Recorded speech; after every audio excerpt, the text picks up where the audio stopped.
Ang pagiging isang magsasaka ay hindi madali. Pagod, krisis, gutom at pinansyal ang madalas problema. Sila ay matuturing nating mga bayani sapagkat sila ang nabibigay pagkain sa ilang mga tao sa ating mundo. Tinataguyod nila ang kanilang mga pamilya. Subalit ang kita ay napakaliit, minsan pa ay lugi. Ang kanilang mga produkto kapag ibinibenta mababa lamang ang presyo. Hindi sapat ang kita sa kanilang pinansyal. Sa bayan ng San Francisco, Agusan del Sur, may nakilala kami na isang magsasaka. Sa pagpunta namin sa kanila ay sinalubong kami na napakaputik na daan, napakasikip, puno ng damo, at tumawid pa kami ng ilog para lang mapuntahan si Nanay Suling niya upang ma-interview. Pwede ba nimo masulti sa amo ang gamay nga bahin sa imong uma o kung unsa ni imong mga ginatanom? Labi ka, humay o kalubian, lubi. Unsa ang pinakabugat nga mga kaagi nga imong giatubang sa pagpanguma or pagpananom karon? Failure sa basakan, minus og abot. Nakabaligya na ba ka aning imong produkto o nakaginansya ba ka ani? Wala. Igo ra sa gasto. Uy, Mo lang giingon failure. failure. Unsa nga mga suporta gikan sa gobyerno ang nadawat nimo or kung naaman nakadabang ba sa imong paguma? Wala kayo nadawat bisan gamay lang. Sa unang panahon, na ako nadawat kay apil pa man ko sa organisasyon sa mag-uuma. Pero karon wala na, yundang nako. No. Sa aming pag-interview ay nalalaman namin kung ano ang mga tanim ni Nanay at ano ang kanyang panghanap buhay.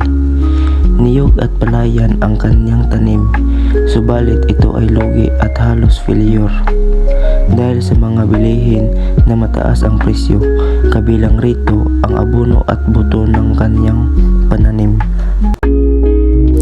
Sa kalapit na barangay ni Nanay, may nakilala at na-interview kami na isang magsasaka na lalaki na ang hanap buhay ay ang kanyang mga tanim. Kabilang dito ay ang drafting, marketing, budding at iba pa. Sa aming pagpunta kay tatay, may nalaman kami tungkol sa kanyang saloobin sa kanyang mga itinanim. Pwede ba nimo masulti sa mua ang gamay nga bahin sa imong uma o kung sa imong mga ginaitanom? Rambutan, makupa, durian, kakao, biasong, inindalandan, tangkis. Unsa ang pinakabugat nga mga kaagi nga imong giatubang sa pagpanguma or pagpananom karon? Kabugas tong kiting kakapoy na to. Mana siya? Kada unang oras, limpyo-limpyo sa mga tanom.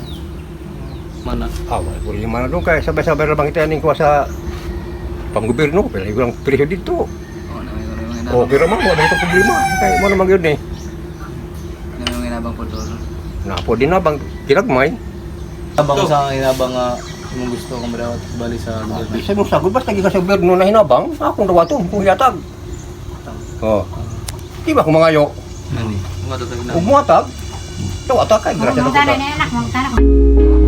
Dito ay nalaman namin kung ano ang kanyang kahinaan at ano ang naitulong sa kanya ng gobyerno.